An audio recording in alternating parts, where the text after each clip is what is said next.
Why? Are you so concerned about where my pussy is? Oh, When you need to be concerned where my pen is, bitch. I'll mind rip you, man. Actually, I'm a thought killer. So kill that thought you had when you first met me. Bury your mind in the sands of the hot desert because you're not fit to drink from my oasis. I didn't wear my hair down for the first 6. I only have just started wearing my hair down once in a while. I remember the first time I wore my hair down, people were just coming up to like, oh my God, your hair. I love your hair like this. It's so big. I didn't know you had all this hair. Because I always wore it back in a bun.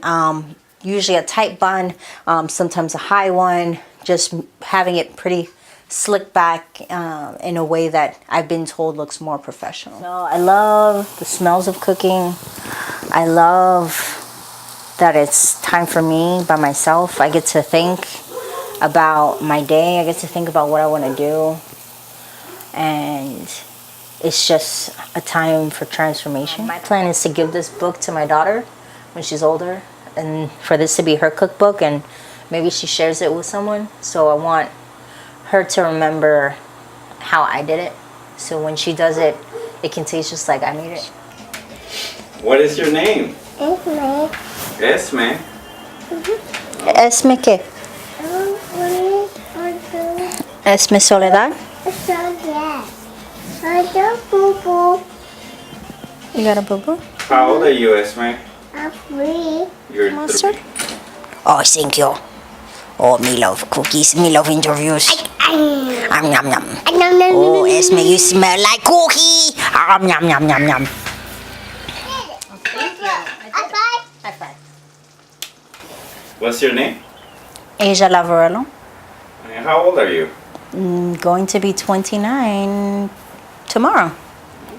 The first time I went to Peru, my husband took me there to introduce me to his family, and I really wanted to impress them. So I wanted to make them penin, because that's my dish, that's my jam. That's what I know how to make really well. And I was like, I am going to impress them with this big, giant penin. They're not going to know what hit them.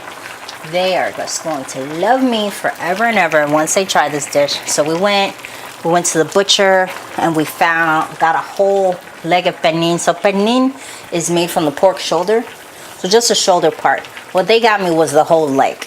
It was the shoulder down to the leg. It may have even had a foot. I don't even remember. But it was huge. It was humongous, like 25 pounds. And so they had a small gas oven. And I'm not used to working with gas. And while I was cooking, the cleaning lady came. And so she cleaned behind the oven. So she pulled the oven out and she cleaned. And she was trying to get out of my way. So she pushed it back. And I may have pushed it back in further too. So I didn't realize that I pushed the oven back against the hose that carries the gas into the oven. And so I had my humongous roast in there. It's, it's going. It's got the juices flowing. It's kind of splattering. And so I'm looking inside, checking on the progress. And then I just hear whoosh. I was like, oh no. Look inside.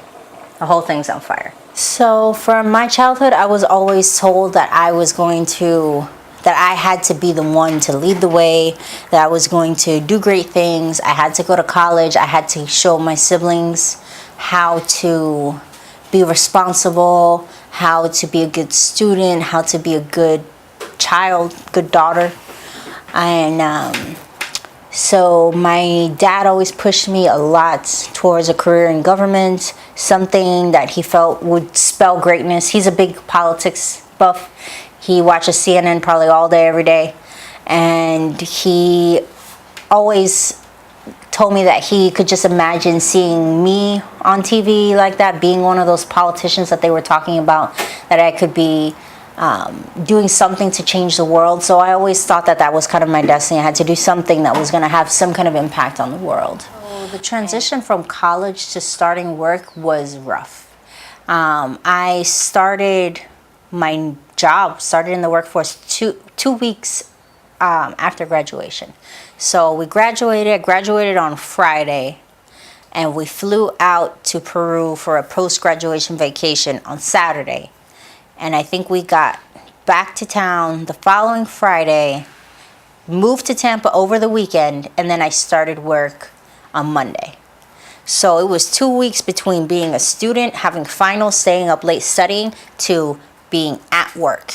And there was no transition of, hey, you're new, you're young, we understand. No, it was, you need to be at work at 0600, and that's it. And that there was no gradual working my way into that. And yeah, I had to get a whole new wardrobe. I had to wake up extremely early. For the first time in my life, I was waking up at 4:30 in the morning to be at work on time, and it was hard for me to be on work on time. I'm not a naturally on time person. Punctuality does not come to me. So that was hard. Work at U.S. Pacific Command in Pearl Harbor. And I work for the Defense Intelligence Agency. That's where I have worked since I was 20 years old. I started off as an intern with the Defense Intelligence Agency, or DIA, back in 2010 in Washington, D.C. Then I had a second internship with them at U.S. Southern Command in Miami. And then I started with my career after graduation at U.S. Central Command in Tampa, Florida. And I've done a lot of different jobs, but they are all intel-based. Intel is intelligence. And so I've been an intelligence analyst. I've worked in human intelligence and counterintelligence. And now I am the executive assistant to the commander of the Joint Intelligence Operations Center at U.S. Pacific Command. You kind of want the people you work with to forget that you're black, so that you're not like the others. You're special. Like, I don't even think of you as black. That's a compliment for a lot of people, I think. And I think since white is the default, that's what we're taught as the norm, anything outside of that is an aberration. That to be white is to be impartial, is to be objective. I've heard so many times from male white supervisors, they'll always say, well, I'm going to look at this objectively, or I try to be objective, or I'm objective. I look at things logically or rationally. That they believe that when they put thought into something, or when they think about something, they're not bringing in biases, they're not bringing in preconceived notions. They are rational, objective, blank slates. They are third-party observers, that their judgments are impartial judgments. Certain things, as a woman, I've experienced sexual violence, but I'm still alive for this. Why does someone else deserve to be here and I don't? Particularly if I'm smarter than them, or I'm more educated than them, or I'm more capable. And I have no problem with saying that. Why do they deserve it more than I do? If I enjoy the work that I do, if I enjoy the impact that I have, why do I need to move out of the way? I think that even though I've gotten a lot of pushback for kind of having the attitude of, this is who I am and you're going to take me as I am, I still think that I've seen some progress. Because now that I'm at a point in my career where I do know what I'm doing, and I am good at my job, that I am an asset that can't just easily be replaced, I have more say over my career, how I'm perceived. I can be myself, and I can say, this is what it is. You need me. So you're either going to take me as I am, or you're going to lose out on something important.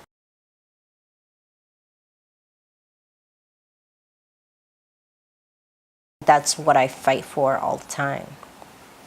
That, surprise, we're allowed in here now, so you have to deal with it. And I think a lot of the backlash that we're seeing in the country today is because a lot of people can't handle that premise. These spaces that have been sacred to just them, especially something like the government, which is probably the biggest white boys club that there's ever been. That's been the most exclusive one. It's not as exclusive as it used to be, because now the law's on our side, and public opinion was on our side. You know, things are a bit different now. Now you can just be racist and it's okay. But they're scared by the state of things. They're scared by people like me coming in and taking what they think is rightfully theirs, what they think they're entitled to. And I get great joy out of letting them know that that time is over. Yes. You think the system is against you at all times? Yes. Because you're black, because you're Latina, because you're a woman? Like, is it a combination of everything of the system against you? Yeah, it's all those things. It's all of those things. It's just, I can't let them beat me. Why? Who's them? Them is the man. Them's the man? Them is the patriarchy. Them is the old guard. It's the people that are in power now. That I think it's personified with our president. You have a mediocre white man was given a life of privilege, who's now in a position of power, but he's not the most qualified person who is running for the job. He's definitely not the most qualified in the room, not the most educated, not the smartest, not the best at anything. And I think it's a metaphor for America, that used to be America. Just show up and be white and male and you got the job.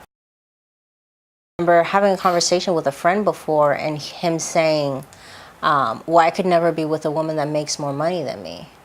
And I remember telling him, you're a college dropout with no good job prospects. You're working as a security guard.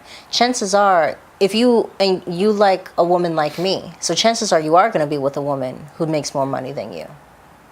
And I remember him stopping in his tracks, like, as if that were the worst thing that could happen.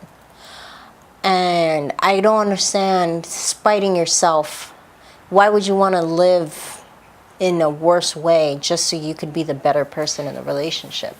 I would not want to hold my family back just so I could be the winner in the relationship. So right now, what I'm doing, being the person who has the income coming in, being the person who's working full-time right now while my husband is in school, I just feel like this is just part of the give and take of a family, of a relationship. When I was in college, my husband worked, and he was the one who paid for everything. He was the one who taught me everything, and I depended on him for. I know what my final destination is. It's just how are we going to get there is definitely what helps to drive that. That when you think, oh, I'm going to quit, it's easy for me to say, no, I can't quit because obviously I have to reach destination X, and I can't do that if I quit.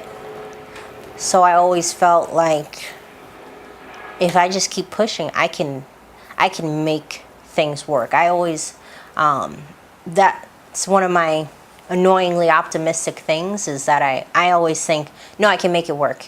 Even if everything looks like it's just horrible and everything is falling apart, I still will always say, nope, I'm gonna fix it. I can make this work. I can fix this. And it's that blind faith in my ability that's brought me to where I need to be. Because if I had given up, I don't know where I'd be. I'd be working some other kind of job. Maybe I'd still be unemployed right now. I wouldn't be here in Hawaii working a great job for great people. Why not you? Why not you? What makes anyone better than you? I think a question that I've heard before from, I think it's just kind of something that I kind of hear men asking sometimes is like, do we want to be men or do we want to be white?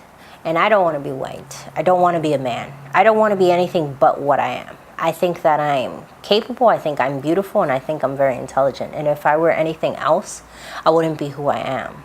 I just want to be treated with respect because of who I am. And so the advice that I would give is keep fighting, because why not you? What makes anyone more deserving than you? If you want it, go get it. The only thing that will stop you is you if you stop fighting. You only drown when you stop swimming. So just keep going. Keep going until you can't anymore.